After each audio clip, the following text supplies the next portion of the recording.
¿Qué tal, amigas y amigos? Buenas tardes. Volvemos a encontrarnos aquí en Sin Censura. Pues bien, sin más preámbulos, vamos a continuar esta conversación que tenemos desde el programa pasado, con nuestro amigo José Francisco Ruiz Cervantes, Paco Pepe. Paco Pepe, bienvenido de nuevo. Gracias, Raúl. Pues seguimos, Bueno, ¿no? pues seguimos. Pues antes de entrar, digamos, a lo político, a ese año axial que es el 68, ¿cómo estaba la universidad? ¿Qué cambios iba adquiriendo en el terreno de digamos, de las carreras? ¿Qué es lo que tú viviste a ese respecto? Ya poco comentamos, ya entraremos después a lo político estudiantil, pero Claro. ¿cómo veías estos Bueno, cambios? en realidad, como ya lo comentábamos en el programa anterior, ya había una diversidad más amplia de formas de ver, de pensar, respecto a las realidades que ocurrían, pero dentro de la universidad había una gran convivencia, porque básicamente lo que era el edificio central, que hoy hablas del edificio central y a veces se sacan de onda, ¿no? Sí, Porque dicen, bueno, ¿cuál es el ¿cuál es edificio? el edificio central? Bueno, para nosotros era el edificio central, el de Independencia Y Macedonio y Alcalá. Macedonio Alcalá, porque ahí en ese edificio, en la parte del primer patio, estaba Leyes arriba. Y en el patio, lo que era el patio central, ahí estaba Contaduría, la carrera de contador público, estaba contador privado, estaba también secretarias, y había hasta secundaria, bueno, Sí, la secundaria de comercio. la secundaria de comercio, que sí. se conocía como secundaria de comercio, porque ahí no había los otros años que completaban totalmente la prepa. Los de secundaria se iban a Vasconcelos, ¿sí? Allá a la prepa de Vasconcelos. Todavía lo que después fue el gimnasio era alberca. Bueno, creo que ya en esa No, época, y entonces ya ya era en el esa época gimnasio. ya se había hecho el gimnasio, Ya sí. se había hecho. Pero antes había sido alberca, donde también tiraban macoloches, Sí. ¿no? Y luego se dona en esa primera, esos primeros años de la década, es cuando viene la donación del Teatro Juárez, de que estaba frente al Jardín La Bastida, y ahí es donde se edifica la escuela de comercio, Sí. se pasa para allá y se crea administración de empresas. Exactamente. Se crea administración y luego ya para allá se va a comercio, contador público, administración de empresas, contador privado y secretarias. Eso es ya la llega nueva, la nueva carrera. escuela. Y en el edificio central, pero en la parte de abajo, pues estaba la Secretaría General. Exacto. Estaba el edificio, estaba las oficinas del rector, La tesorería, en fin, el salón de exámenes. El salón de exámenes que sigue Y hasta la fecha. emblemático, abajo de las escaleras, el mimeógrafo de Sadot. Exactamente. ¿No? El intendente. Que era general. el intendente, que de Los esos Jiménez no, Crespo, ¿no? Santos Jiménez Crespo, que de ellos no hablamos, pero eran también, en la prepa, por ejemplo, Manuelito y el Chapo, Claro, los bedeles, eran ¿no? los bedeles, Los bedeles, sí. increíbles, ¿no? Y que en la época de exámenes, que también ese es otro espacio que no comentamos, las de características, los exámenes orales, ¿no? Sí. Con un jurado, es decir, el presidente fichas. jurado era el maestro titular, un secretario, y un sinodal. Tú se sentabas enfrente y don Manuelito llegaba corriendo con el libro de actas acá y con su copa, con las fichas, y te vaciaban las fichas, ¿no? Dependiendo del número de temas. Yo lo que me acuerdo del maestro Bontaden era que la historia geografía universal eran 80 temas, Sí, 80 temas que había que aprenderse. Porque sacabas 3 fichas, ¿no? fichas. Pero eso operaba para todas las escuelas. Todas las escuelas para la universidad. Y la rectoría era emblemática, donde despachaba el rector. Luego también, si te acuerdas, por la entrada de la calle de Alcalá estaba el registro escolar. Servicios escolares, Servicios escolares. Que está el maestro Conrado, me Conrado, acuerdo yo. claro, que fue mucho tiempo su director. Sí. Y en el segundo patio, después también, en la parte de arriba, se creó Radio Universidad. Sí, claro. Ahí es donde se inició Creo Radio que con Universidad. el rectorado del Zorro Canseco, ¿no? Así es, de Radio Universidad. Sí. Ese era, y ya nada más luego se tenía Arquitectura de 5 de Mayo. La planta baja, ¿sí? de lo que era la biblioteca pública, la biblioteca del Estado, Del ¿no? Estado. La biblioteca del Estado. Ahí estaba Abajo Arquitectura, Bellas Artes, Exacto, que era San José. que también tenía su gran tradición, un convento, y también ciencias químicas. Ciencias químicas. Que estaba en Burgoa y Bustamante, ¿no? En Bustamante, atrás donde había estado medicina, ¿no? Que ya medicina ya estaba en el lugar donde hoy se encuentra. El traslado, ¿no? La modernización de la Escuela de Medicina a esas aulas tipo CAPSE, creo que en 1968. Así es, ¿no? que viene todo ese cambio a la antigua hacienda de Aguilera, que habían sido viveros, filtros, muchos lugar de exposiciones agrícolas, en fin, ¿no? Sí, tenía otra función, pero que también había sido escuela normal en los años 20, en fin, se había tenido distintos usos hasta que pasó a formar parte de esa zona de hospitales, porque era moderno también el hospital civil, ¿no? Así es. En los 60 se acababa de edificar el hospital civil, y bueno, esa era la vida universitaria, ¿no? Era así, diría yo, que llegamos a finales de 67 y llegamos al emblemático 68. La Federación Estudiantil Oaxaqueña la dirige Abraham Martínez Albert. Dices que hay Abraham contra quién compite. Con Rafael Palacios. Ahí sucede. Tú dices que había como grupos y ahí hubo. Habíamos hecho la unidad del 67 para que fuera Jaime presidente, Jaime Ruiz Canseco. Pero ya cuando viene la sucesión de Jaime, pues obviamente había intereses de quién iba a dirigir la federación, venía la sucesión del gobernador, en esa época el director de la prepa era el maestro Fernando Gómez Sandoval, que ya había sido rector de la universidad, claro. El rector de la universidad era el maestro Márquez Uribe, Agustín Márquez Uribe, todavía en el 68 era el maestro Márquez Uribe, y bueno, se da una división en la misma federación, porque la idea era que le tocara a Rafael Palacios encabezar ahora la federación, pero el grupo al que pertenecía Jaime y también Abraham, que sería la tribuna, la tribuna, no lo aceptan. Es decir, en términos globales ese es lo que pasa, ¿no? Y aparte las posibles disputas menores, llamémoslas de visiones o de personalidades. Y entonces, y es el primer año, como tú lo apuntabas, en que la elección ya se lleva a las escuelas, ¿no? Ya cada escuela, en cada escuela se instalan urnas para que haya la elección de federación estudiantil, y la gana Abraham. Abraham Martínez a la vez es electo democráticamente presidente de la federación estudiantil. Tú estás en la prepa. Yo todavía, ese es mi último año de prepa. Ajá. Y entonces en ese año esa federación que encabeza Abraham avala también una planilla, pero nosotros armamos otra que encabezó Jorge Castro, el hijo de don Manuel Castro Rivadeneira, el veterano secretario general respetado y queridísimo. Don Manuel Castro era un tipo, era el que llevaba a la universidad, ¿no?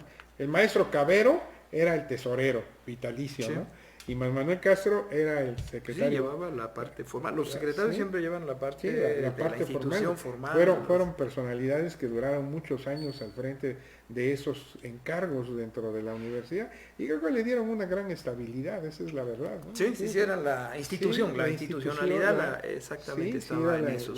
Porque creo que don Manuel venía desde los últimos tiempos del instituto. Creo que él fue el último secretario general del instituto. Si mal no recuerdo. Y yo recuerdo que en la prepa entonces hacemos una planilla que encabeza Jorge Castro y ganamos la elección.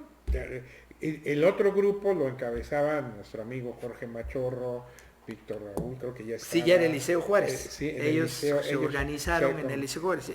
Es la primera vez que Jaime yo Velázquez, sé. Neto Velázquez, Rafael Gasga. Sí, yo me acuerdo que voté por ellos en la prepa, por el Liceo. El Liceo Juárez, el Liceo Juárez, Raúl ha escrito sobre eso. Que empezaban por promover acciones culturales. Mira, ese grupo fue un grupo muy positivo en la universidad, creativo. Ya traían ellos también esta vena que ya nos había llegado a la universidad, de la vinculación cultural, de societaria, de visiones menos patrimoniales de la cultura, de la música.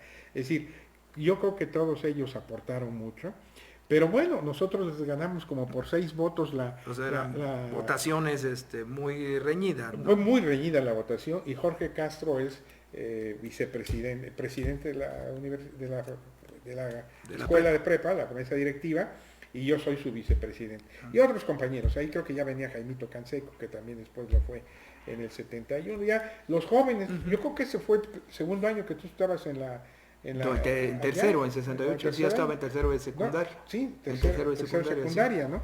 Y ya se va gestando. Y paralelamente, fíjate lo que son las cosas, paralelamente viene ya el debate por la sucesión de Brena Torres, ya es 68, y ahí sí ya está muy perfilado Norberto Aguirre, ajá, el senador entonces Raúl Bolaños Cacho, Gwendolyn, papá de nuestro amigo Raúl Bolaños, soy cónsul en Río de Janeiro, entiendo, sí, por Sao Paulo, sí. Y el maestro Canseco Ruiz, que era presidente municipal. Digo, ya se hablaba mucho. Era de los que se hablaba. ¿Sí? Yo tengo una anécdota que nunca le he contado en público, porque yo me llevaba muy bien con el maestro Gómez Sandoval. Él era el director de la prepa, y bueno, nosotros éramos los directivos, que siempre estábamos esperándolo para enchincharle con una credencial, con una condonación de una cuota, ¿no? Que nos permitiera usar el mimeógrafo, o el auditorio para hacer era parte, ¿no? Y me acuerdo que el maestro siempre llegaba, el maestro Gómez Sandoval llegaba en una camionetita azul, de esas chiquitas que había, que tenía su, aquí tenía un Renault, ¿no? Porque eran Renaultitas que tenían aquí la manija de las velocidades, pero eran así, ¿no? Sí, exactamente. Se bajaba, se ponía su saco, era la época de formalidad, claro, corbata, y empezaba a caminar, prendía su rally extra largo, y ya y entraba a la prepa, ¿no? Y yo siempre lo esperaba, bueno, frecuentemente, no siempre, en el reloj checador. Donde todo el mundo llegaba. Entonces un día, ya estando cerca de la postulación, porque la postulación del candidato a gobernador se da antes de que se surja el evento del 68, claro, sí. Ojo. Sí, le digo así muy provocador, le digo, oiga maestro, ¿quién cree que vaya a ser el gobernador de Oaxaca? Y entonces muy formal me dice, dándole una bocanada a su rally extra largo, me dice, mira Raúl, mira flaco, porque así me decía, si no es... El comal le dijo en la olla, ¿no? Sí, si no es mi amigo entrañable Norberto Aguirre, lo es mi compadre Raúl Bolaños, y si no, es nuestro otro gran amigo Alberto Canseco. Ahí está, Raúl, ahí está. Bueno, ese fue en la mañana, ¿no? Acuérdate que además, contextualizando, como lo dijimos también en el programa anterior, hay que contextualizar las épocas, porque hoy hay algunas cosas que pueden parecer hasta chuscas, o hasta fuera de contexto, o hasta ofensivas, ¿no? Por ejemplo, en ciertos temas en ciertos temas, que hoy son muy sensibles. En aquella época tenían otra contextualización, ¿no? Entonces, una de ellas es que en esa época no había internet, obviamente, no había redes, no había teléfonos celulares, es decir, bueno, todavía no llegaba ni la televisión, la televisión llegó en el 69 a Oaxaca, cuando el hombre a la luna. Claro. ¿Estás de acuerdo? Bueno, sí, los primeros satélites. Bueno, sí, había que ir a Tlacolula para ver las Olimpiadas, se veía en Tlacolula. Podrías ir a pero ya fuerte. Pero pirateaban una señal que a veces, yo me tocó ir alguna vez, creo que en los Juegos Olímpicos del 68, ahí por Santa Rosa, que yo la vi en Tlacolula. Había un lugar, bueno, en ese lugar nunca llegó la señal, pero te pusiste una guarapeta increíble, porque era un bar, ¿no? Entonces... Yo la vi en Tlacolula. Pero formalmente no había. Sí, no, era radio. Radio era fundamental. Radio y la prensa. Esa tarde que yo le pregunté a la mañana al maestro, de repente empieza a circular en la radio que el candidato del PRI a la gubernatura de Oaxaca era el ingeniero Víctor Bravo Aguja, ¿no? Entonces, aquí en Oaxaca, sobre todo los que eran la clase política, claro, los que andaban en el interés, un baño de agua fría totalmente. Sí, pues estaban desolados, confundidos. Yo te puedo platicar, bueno, no me consta, pero contaron después que en el despacho de Neto Miranda, que era muy cercano al ingeniero Norberto, hubo ahí expresiones de desolación de algunos compañeros de la Tribuna de la Juventud, de por qué no había sido don Norberto, ¿no? Es decir, pues la política nunca cambia desde todos los tiempos, ¿no? Si me permites, te comento algo. No había internet, no había nada de eso, solo había el teléfono. Hace años pude ver en el Archivo General de la Nación un fondo que es la Dirección de Estudios Políticos y Sociales de los años 60, no los 70, los 60. Y entonces en carpetas, por días, venía el parte de novedades a la Secretaría de Gobernación de todos los estados, de Aguascalientes hasta Zacatecas, y unas más, otros menos, de acuerdo a la importancia que hubiera. Entonces venía Oaxaca. Entonces Oaxaca de 68, alguien, ¿quién sería el corresponsal? ¿No? Vamos, para usar un término periodístico, ¿cuál sería el enlace? Está marcando el tema de qué se está hablando en Oaxaca, quién es la posible, quiénes son los posibles, quién esto, quién lo otro, ¿no? Y claro, y viene una lista que iba hasta Pacheco, el general Melgar Paquiano, o sea, una lista. Acá el médico muy famoso, sí, claro. Y yo se iba como depurando y de repente me decían, no, pues dicen que el ingeniero Araujo, pero pues nadie conoce al ingeniero Araujo, o los que conocen dicen que es un técnico muy famoso, pero que para Oaxaca pues no es conocido, y salen estos nombres que tú dices, ¿no? Pero al mismo tiempo ellos van reportando cómo es como la alianza, en realidad cómo se mueven las fuerzas vivas. Se quejan mucho del delegado del PRI, patrocinio de Gómez, González Blanco, que viene, ese sí. Él era González Garrido. Él viene, no, creo que era Blanco y Garrido, creo que es el que sigue. Bueno, pero uno de ellos es un patrocinio, un patrocinio. Llega y entonces que él trae ya la línea de promover a Bravo Aguja, y entonces llaman los comités a las ligas, y entonces todo el mundo está enojado en los valles centrales porque dicen que no los toma en cuenta, y los regaña y le dice que no son sus candidatos por los que ahora sí que el que va a ser el bueno, pero al mismo tiempo empieza a ver cómo se mueven las regiones. Entonces la alianza de las regiones y del Tuxtepec con el Istmo y la costa para neutralizar al Valle y a la Mixteca, ¿no? Sí. Y bueno, viene Norberto Aguirre. Norberto da unas declaraciones que reproducen en el sentido: a mí me dio un encargo el presidente Gustavo Díaz Ordaz, yo terminaré junto con él mi encargo, ¿no? Bueno, era lo clásico, ¿no? Era lo clásico. Cuando ya viene a Oaxaca, todo lo que se hace, lo que tiene que ser, lo que hace, todo el aparataje del PRI, del partido oficial, encabezado pues ahora sí que por el gobernador del estado, para dar la recepción al candidato oficial.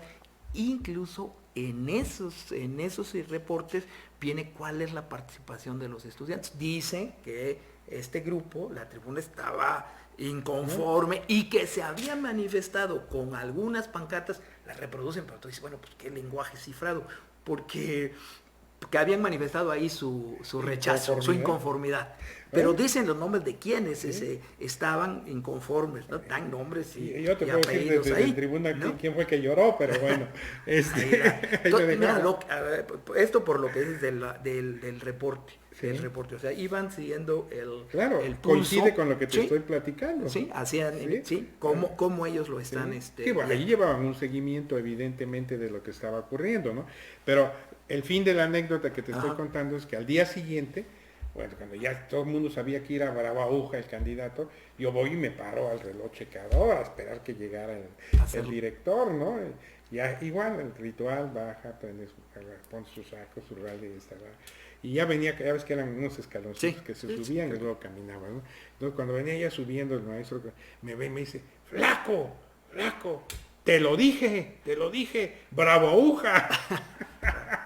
Es una anécdota, ¿no? Pero fíjate que, perdón por la digresión, porque este es un contexto que también es importante. A lo mejor nos robamos más tiempo y hasta hacemos otro programa, pero mira, eso que tú estás comentando que sucedió en 68 es muy interesante, cómo se generó en ese momento y cómo cambió también la política en el estado. Porque el grupo más poderoso era el de Norberto Aguirre. Y tenía una gran presencia. Sí, él mismo había sido funcionario y además, había ido tejiendo además Aguirre, una red, ¿no? Y además que los tres que se mencionaban como posibles, Norberto Aguirre, el maestro Bolaños Cacho Güendolain y el maestro Canseco, los tres gozaban de simpatías. Es decir, creo que fue la primera vez que en Oaxaca se generaron corrientes de simpatías reales, Paco Pepe. Sí, yo creo no, que sí. sin duda. No, y sí lo ves en la prensa, consultando Sí. los periódicos, el Carteles del Sur, el Oaxaca Oaxaca Gráfico, el Imparcial, que eran los periódicos, sí. ¿no? Diarios.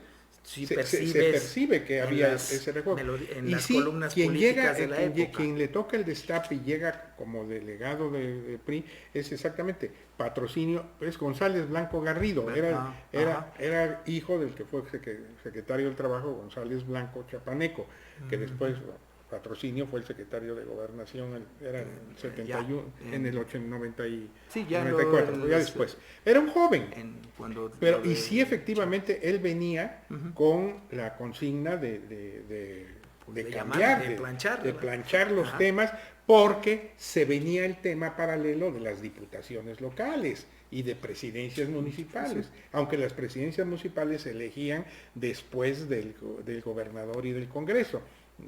La ley era diferente a como es ahora. Y muchos de los amigos, bueno, por lo menos 2 o 3 de los amigos que estaban en ese imaginario, pues ya se sentían diputados, ¿no? Es decir, esa es parte también que entran los intereses. Entonces, Bravo Aguja, que en verdad, eso es cierto, desconocía Oaxaca, es decir, la vida polaca de Oaxaca. Detalle, sí, pues él había sido rector del Tecnológico de Monterrey, y durante muchos subsecretario de Educación Técnica, operador, en otros contextos. Sí, era muy brillante en su campo educativo. Que bueno, después Oaxaca se benefició de ese conocimiento. Sí, sin duda, ese ya es otro tema. Porque incluso a él todavía le toca la represión del 70 a Viloria. Sí, ese es. Bueno, pero en ese momento, quien llega como su operador político es el maestro Pacheco Álvarez. Enrique Pacheco. A mí me platicaron que al primer lugar donde llega Bravo Aguja es a la casa del maestro Pacheco, aquí en la calzada Porfirio Díaz, donde vivía él en la parte de atrás, sus hermanas en la parte de la que da a Belisario. Es su primer contacto con Oaxaca y con algunos grupos, con algunas personalidades, empieza a instalarse en el PRI, pero pues no había ese contacto. O sea, alguien que venía del centro, digamos, en términos de la política, siempre la tensión entre el que viene del centro y más aquí con los grupos. Y Pacheco Álvarez, pues de alguna manera traía la línea más de los oaxaqueños, del grupo de Norberto. De alguna manera, yo creo que fue una negociación, el que él viniera como segundo de a bordo de Bravo Aguja. Pero viene el tema de las diputaciones y viene el choque. Entonces chocan Patrocinio con el maestro Pacheco. Y el maestro Pacheco se regresa a México. Y entonces el que gana ahí es el maestro Gómez Sandoval, que era director de la prepa, y de ahí lo nombran secretario general del PRI. Y a él es al que le toca hacer la recomposición política de cara a la elección y a la recomposición de grupos. Eso creo que se registra poco, pero él ya empieza a jugar ahí un papel determinante en la política del Estado, que no lo tenía en ese momento, estaba de director de la prepa, ¿no? Y la universidad rector anteriormente director, y eso lo proyecta para que cuando Bravo Aguja toma posesión, él es secretario general de gobierno. Ahora, eso de alguna manera repercute en la... Repercute porque ya en julio inicia el tema del movimiento estudiantil. ¿Cómo tú te diste cuenta? ¿Cómo supiste? ¿A través de qué supiste de lo que estaba pasando en México? Porque en Oaxaca, pues... No corrían las noticias, ¿no? y creo que corrían por la prensa, pero muy había un marginalmente, ¿no? El control era muy fuerte. fuerte. Fíjate lo que son las cosas. Después del bazucazo de San Ildefonso, que esto fue el 29 de julio, luego vienen las primeras reuniones de organización de organización de grupos que se dan en la UNAM, y se da aquella marcha también que reprime también el ejército, bueno, los granaderos básicamente, en la Ciudad de México, donde confluyen unos del que van 26 de julio, conmemorando la Revolución Cubana. La Revolución Cubana y todo eso no trasciende en gran medida.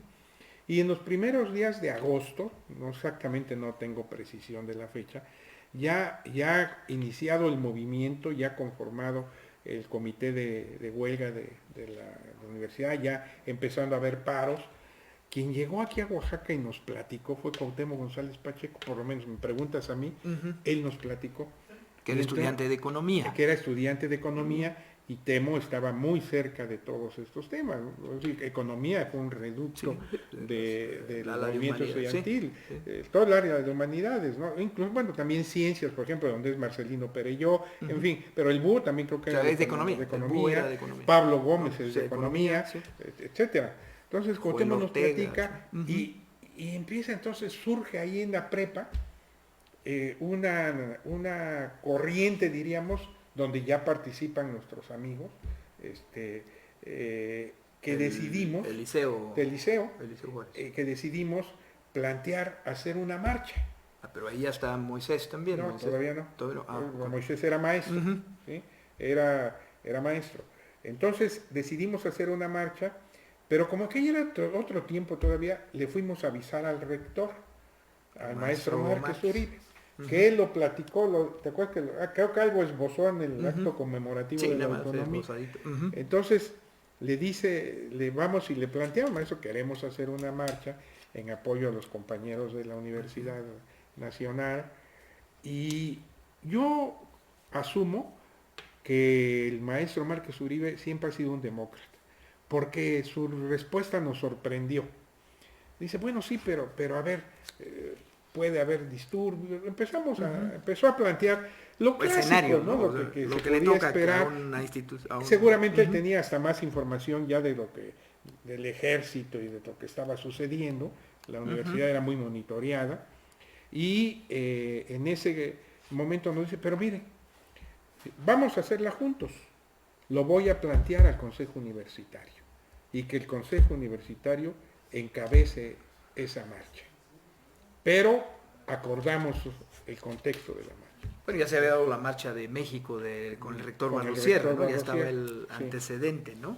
Pero efectivamente es una postura muy distinta, muy diferente a la que se tomaron. De muchas otras autoridades, ¿no? Pero fíjate, de Azorraz un año antes había estado acá. Él había sido, si mal no recuerdo, él había sido orador de la República del 67 en el homenaje del 18 de julio. Entonces era alguien que podía decir, no, muchachos, aquí se para. Y un día, lo hicieron aquí donde estás tú sentado, este tema que tú estás planteando, que había sido orador en México, lo platicó a detalle el maestro, cómo lo fueron a traer, dónde llegó, dónde lo sentaron, cuando Díaz Ordaz se para y lo felicita, que ya le habían dicho que si el presidente no se paraba, que él se retirara, pero como sí se paró, lo fue a saludar, y luego viene a Oaxaca, ¿no? Sí. Y él lo recibe, claro. Entonces sí, una postura de independencia, vamos a decir, que es que a lo mejor ahorita tú puede pasar muy desapercibido o era algo casi natural, pero en ese momento, es un momento de las jerarquías, el señor presidente, ¿no? Entonces, ¿qué hizo la Universidad de Guadalajara? Pues totalmente se pregaron las autoridades. Y varias otras universidades. Y varias otras, exacto, de provincia. De las más activas solo fue la Nicolaita, ¿no? Y esta de Oaxaca. Hubo en otras universidades, Puebla sí, porque traían hubo otras universidades. Pero esta, en la medida que no era una universidad con una presencia, una universidad politizada, no era como la Nicolaita, por ejemplo, no habíamos alcanzado había una fuerza, grupos ya de izquierda, radicales, pensando en otras cosas, aquí no existía. Y sí, el planteamiento, pues sí. Él presenta la iniciativa del Consejo, y el Consejo Universitario, ahí viste al maestro Alfredo Castillo, al maestro Pombo, a Sara Teloyo, a Rubén, todo el Consejo Universitario. Doña Arcelia, creo que la única mujer. En las fotos, las contadas fotos que hay, está porque ella estaba por el maestro Lartigue está. Lartigue, que era representante de comercio en el Consejo. Ahí van. Fíjate qué bueno que se recuperes esas fotos. Yo no tengo, de esa marcha. Pues son las fotos que publica salieron el en los periódicos. Pero ahí está el testimonio. Ahí está el testimonio. Lástima que no están los originales, lástima porque son fotos del Oaxaca gráfico. Gráfico, seguramente. Que en particular el Oaxaca gráfico sí. Y no sé si hay algo para pero la el movimiento no tiene. No tiene fotografías. Y no creo que ninguna de las fotos de aquella época pues habrá que verlas yendo a los archivos nacionales, a la dirección de probablemente de investigaciones políticas y sociales seguramente. Y de ahí después de esa marcha que concluye en el gimnasio porque no termina frente al edificio central. Esa fue una de las partes porque venía otra marcha.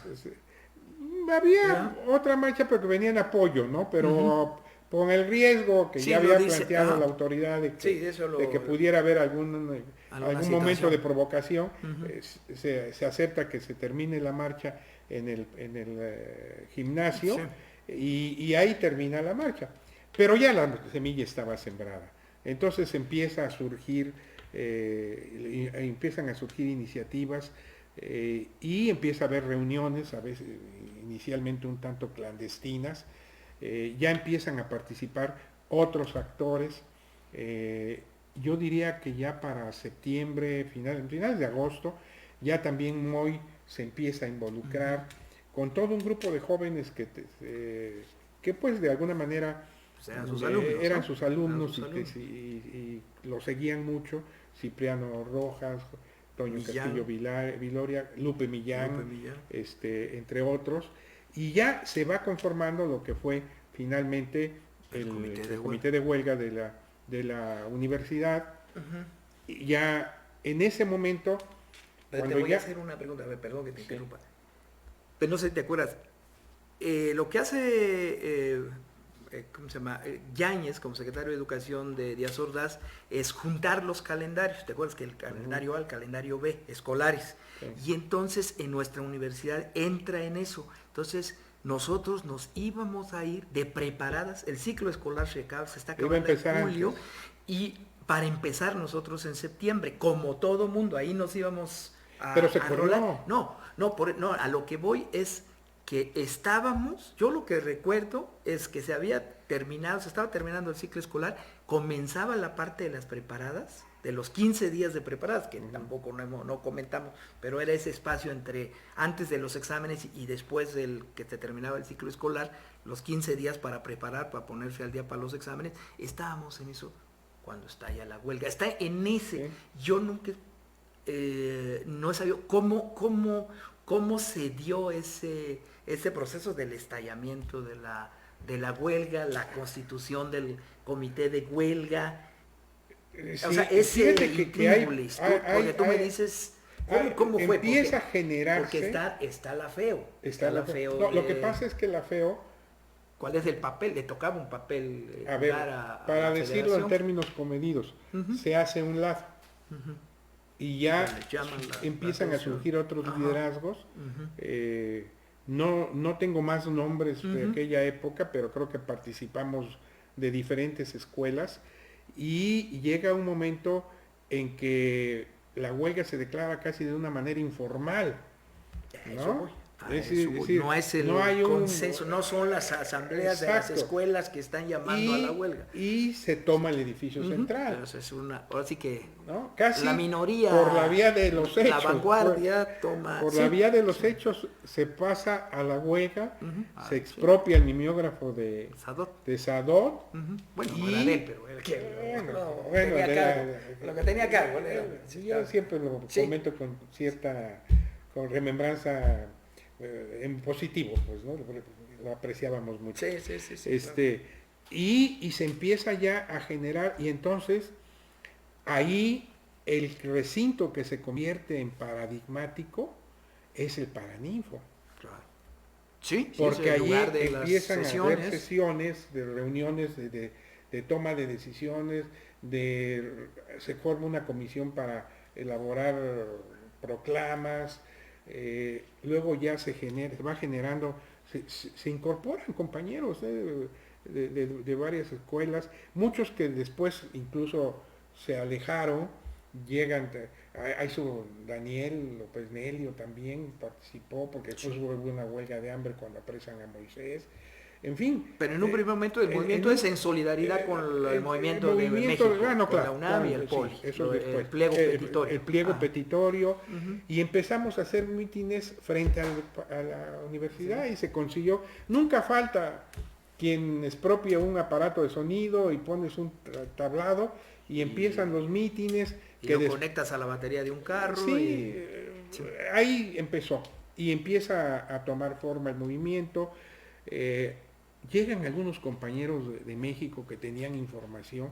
Yo en particular recuerdo a un joven médico que estaba haciendo su servicio social aquí en Oaxaca, que lo estaba haciendo en la sierra, y lo comento porque bueno, el tiempo ya ha pasado, y me acuerdo de él cómo alentaba y traía información, porque tenía un hermano que estaba en México, que también participaba en el movimiento, Ezequiel Toledo. Yo lo conocí. Bueno, y luego Ezequiel llegaba a la universidad y platicaba con nosotros y ya comentaba, y así había otros pero el proceso de politización muy acelerada, ¿no? La politización se da ahora sí que en meses, en semanas, ¿no? Frente al orden porque al final de cuentas hay un referente, se convierte Díaz Ordaz en el referente represor, el ejército en el represor, en su brazo armado, ¿no? Y de alguna forma todo lo que fuera ya gobierno y institucionalmente, como que hubo hasta una cierta liberación, ¿no? Un autoritarismo contra todo ello, ¿no? A todos los niveles, ¿no? La familia, eso que se vivía, de la vida cotidiana, que ya estaba plasmado, y que muy bien lo plasma Perelló en una conversación que tuve con ella, de todos los cambios que ocurren en la década de los 60, pero que en nuestra universidad toman forma en el 68. Y ahí empezamos a hacer las pintas que se hacían clandestinas. Aquí salías a pintar y tenías que compañeros estar vigilando a las 3, 4 de la madrugada, ya el ejército recorría las calles. Hubo una declaración del jefe de la zona militar diciendo que a quien agarrara, que estuviera haciendo eso, agarraron, que incluso creo que tiene que haber una respuesta del maestro Márquez Uribe y el consejo frente a que, bueno, con calma, ¿no? Tuvieron, porque casi decía vamos a entrar, vamos a yo creo que el hecho de la universidad, ¿no? Que son las cosas que son las cosas que no se leen bien. El hecho de que el Consejo Universitario y el maestro Márquez Uribe particular hubieran tenido una actitud como la que tuvieron, constituyó un dique para que el ejército entrara a tomar el edificio central. Es mi punto de vista. Puede haber discrepancias, pueden haber otras visiones de por qué no entraron, pero sí creo que también la posición... Habían entrado en Sonora en 67, en 66 a la Michoacana. Entrado a la UNAM, al Poli, ¿no? Pegaron un bazucazo a la puerta de San Ildefonso, muy parecida a la nuestra, ¿no? Quizá tuvo que ver pues en la coyuntura electoral, en fin, cualquier cantidad de muchos cosas, elementos, muchos Oaxaca, factores, locales, ¿no? pero lo que sí hay que destacar es efectivamente la posición de las autoridades, porque la otra cosa te hubiera sido o el silencio o la condena, ¿no? Un grupo de pero sí llega un momento en que se habla ya de una escalada de aprehensiones, de posibilidades. Detuvieron, por ejemplo, a Rosendo García y a Rafael Morales, dos compañeros que simpatizaban con el movimiento, repartiendo propaganda, y los liberaron, creo que a las horas o al día siguiente. Rafael Monroy, ¿no? Morales y Monroy. Rafael Morales y Monroy. Ese tipo de cosas. Llegaban a los mítines el ejército, cuando hacíamos las brigadas relámpago, que teníamos un Volkswagen, que le poníamos el aparato de sonido y había que ir al mercado, a los lugares a hablar. Hablabas 3 minutos, 5 minutos y te ibas, porque sí llegaba el ejército. El ejército llegó a estar... No es la policía, es el ejército. No, era el ejército. Y el ejército llegó a estar varias veces en la Alameda. ¿No? Sí. Así para... ¿Qué pasó? ¿Por qué no entró? Ahí yo no tengo no tengo claridad. Pero sí había para documentar la tensión, el estado de tensión. Sin duda, ¿no? Incluso poco antes en algún momento hay una anécdota que, si me permites, te la platico. en un momento, un día que estuvimos haciendo brigadas relámpago, porque además ese otro carácter que tenía el movimiento, que también señala Perello, un poco el carácter festivo, ¿no? Antisolemne, ¿no? Que llegabas, terminabas de hacer el meeting o de hacer el recorrido o ir a repartir volantes y llegabas a la universidad y te ponías con los amigos y salía Jaime Luna y se ponía a cantar y otro compañero cantaba y las compañeras del mercado y luego te salías por la puerta del gimnasio y te pasabas al cine Oaxaca, si era domingo o sábado con tu novia, ¿no? A la película. Lo digo porque así era. O sea, hay una anécdota de un día de esa naturaleza que yo estuve participando y regresé, hice esto que estoy comentando, y hay otro joven que es amigo nuestro, que en Oaxaca había dos Raúl Castellanos. Mi padre, que tenía una fábrica de jabón, y don Raúl Castellanos, que era un hombre muy reconocido y muy respetado, de la gasolinera Castellanos, que está ahí por ciencias químicas, ¿no? Y un día su hijo, Bustamante, ¿no? Su hijo iba en su carro con dos amigos, uno de ellos Robles, uno de los hijos del doctor Robles, iba en su carro y se le atraviesa un convoy del ejército, adelante y otro atrás, y lo detienen porque lo asumían como Raúl Castellanos y se lo llevaron al cuartel y lo tuvieron ahí, no sé. En Santo Domingo, entonces. Lo llevaron a la zona, ya estaba en la zona. Yo pienso, no te puedo decir más, que pensaban trasladarlo, ¿no? Pero su papá intervino, después me platicaron que intervino el gobernador y pues que aclararon que ese Raúl Castellano, ese joven castellano, no tenía que ver nada con el movimiento, ¿no? La anécdota me la platican después y más termino. Años después, una vez que vino Andrés Manuel López Obrador y que hubo una cena con empresarios en la hostería de Alcalá, que yo lo acompañé, siempre que venía Andrés aquí lo atendíamos, en esa etapa, pues, cuando PRD, nos sentamos y me tocó sentarme frente a mi homónimo de apellido y entonces muy buen plan, me dice, tú me debes una,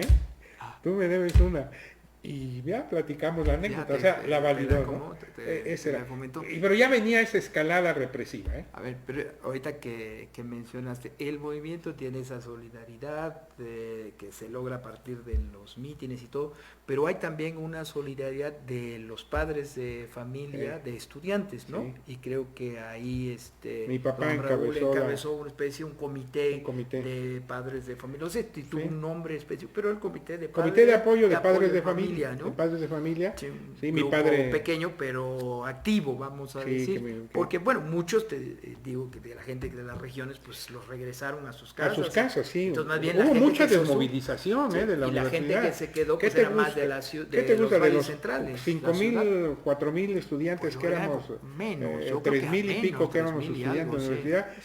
¿Qué te gusta que hayan participado en el movimiento? ¿300? Y en los mejores momentos, sí, yo creo que sí. Sí, ¿no? Porque es lo que tú dices, es cierto. Sí hubo desmovilización, sí hubo un alejamiento, sí hubo todo ello, ¿no?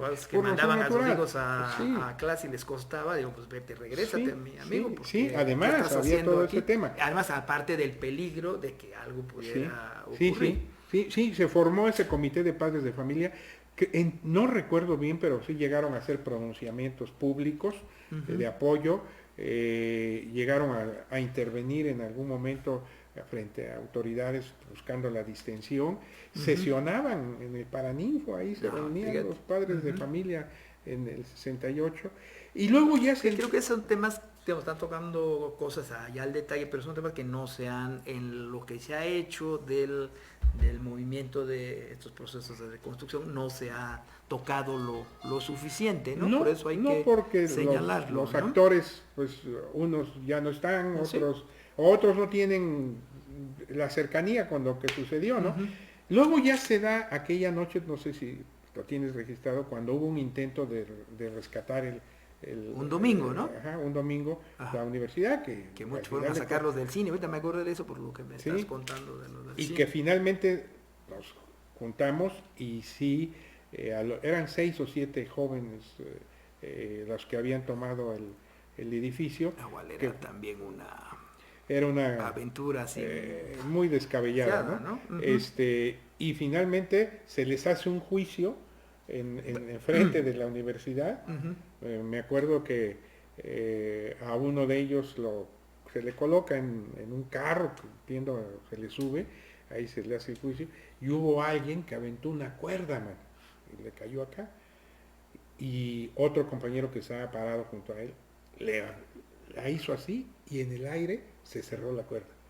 Esos detalles creo que no están registrados, pero ya para el entonces ya había un núcleo muy compacto en el comité de huelga, y ya venía una escalada represiva, ya había desmovilización, y así llegamos al 2 de octubre, que ya se da la represión de Tlatelolco, y entonces prácticamente la universidad se desmoviliza, y en este contexto, no recuerdo exactamente en qué fecha, es cuando el ejército detiene a Moisés González Pacheco. Que era ya evidentemente... Para entonces, él ya era el ideólogo del movimiento, ¿no? Eso también es algo que se le tiene que reconocer a Moisés en los debates que había, en las presentaciones, sobre todo además, él era un tipo, o es, porque todavía vive Moy, que estaba adelantado en la concepción porque tenía una formación ideológica muy conceptual, muy precisa, estaba más adelante, ¿no? Entonces la noche que detienen a Moisés, lo detienen en la calle de Alcalá, sí, ahí por Santo Domingo, iba incluso con Toña, su esposa, que iba embarazada, hasta donde yo recuerdo. Me acuerdo que Temo, su hermano, llegó a la casa tuya en su moto y me dijo, acaban de detener a Moisés, y nos fuimos al lugar, y pues no podías hacer más cosas hasta que ya no fue de la puerta de lo que era entonces el cuartel, el 54, cuartel, ¿no? Además, ya para entonces se vivía una etapa de tensión en la universidad, se detiene a Moisés, se tardaron días en saberse su paradero, se declaró una huelga de hambre en apoyo para la libertad para exigir la libertad, pero finalmente pues la misma dinámica de lo que fue sucediendo fue desmovilizando.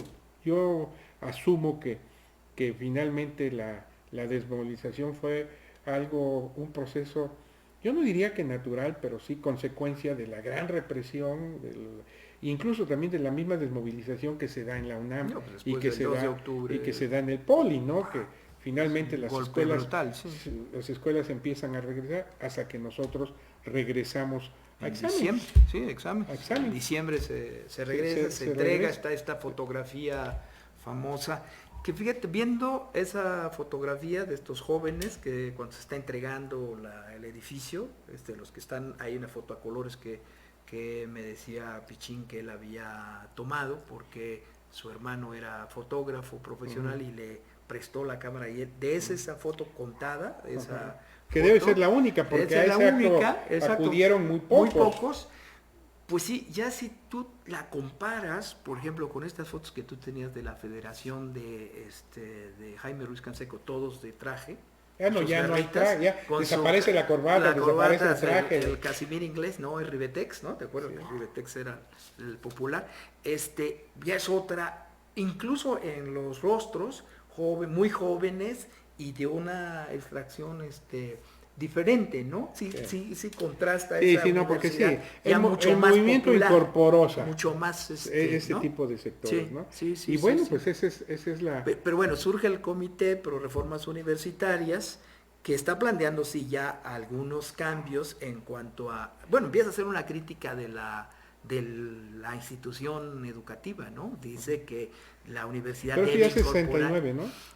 Pero es en el filito, en el tránsito, pero está el comité, pero el comité todavía está, la huelga, están unos volantes donde dice que en la universidad debe haber matemáticas, que no hay una universidad, y yo creo que ese era un planteamiento de Moisés, que toda universidad que se considerara como tal, o una universidad moderna, debería tener por un lado el estudio sistemático de las matemáticas y de la filosofía, ¿no? Sí, nada más yo apuntaría que sí, evidentemente hubo estas expresiones, pero No, por supuesto que no las minimizo. Uh-huh. Es decir, yo creo que hacia eso íbamos, ¿no? Eso desencadena también finalmente el tema de la autonomía y todo este otro proceso. Pero 68 fue 68 como reivindicatorio del pliego petitorio, como una lucha contra el autoritarismo y la represión de Díaz Ordaz, ¿sí?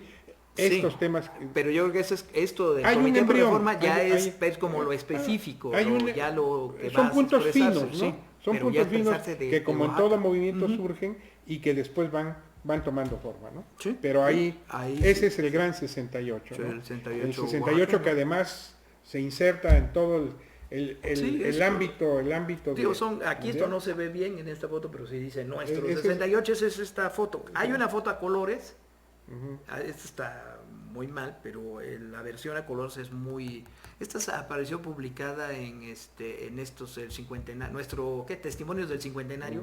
Ahí ya se recupera a colores la foto, el original, que por otro lado pues nadie tomaba fotos, porque nadie tenía cámara, y además los pocos que tenían había una psicosis. No ibas a andar pensando pensando cómo son ahora, todo está registrado. Ahora registras cualquier cosa, ¿no? Ahorita nos están registrando porque hay satélite, ¿no? Y lo mismo se pierde que antes, ¿no? Pero creo que sí son contadas las fotografías. De esa época hay muy pocos testimonios gráficos del caso nuestro, ¿no? De la universidad. En el caso de Oaxaca, al menos no los, hasta ahorita recuerdo, no los por ejemplo, conocemos. haber visto una foto de nuestras asambleas en el Paraninfo, por ejemplo. Yo creo que a lo mejor eso sí debe estar en la DFS. A lo mejor, ¿no? Hay que de los mítines. Al Archivo General de la Nación, yo creo que sí debe hacerlo, ¿no? Sí, pero ese es el 68, el emblemático 68, que vino a cambiar, vino a cambiar la vida, ¿no? A muchos, a todos. ¿Sí? ¿Te parece bien que hagamos un exacto, ya para el último. Un receso y hacemos una nueva versión para terminar con 69, 70 y 71. Sí, me parece que... Amigos, muchas gracias. Fue Sin Censura. Francisco José Ruiz Cervantes. Gracias. Paco Pepe. Gracias. Gracias.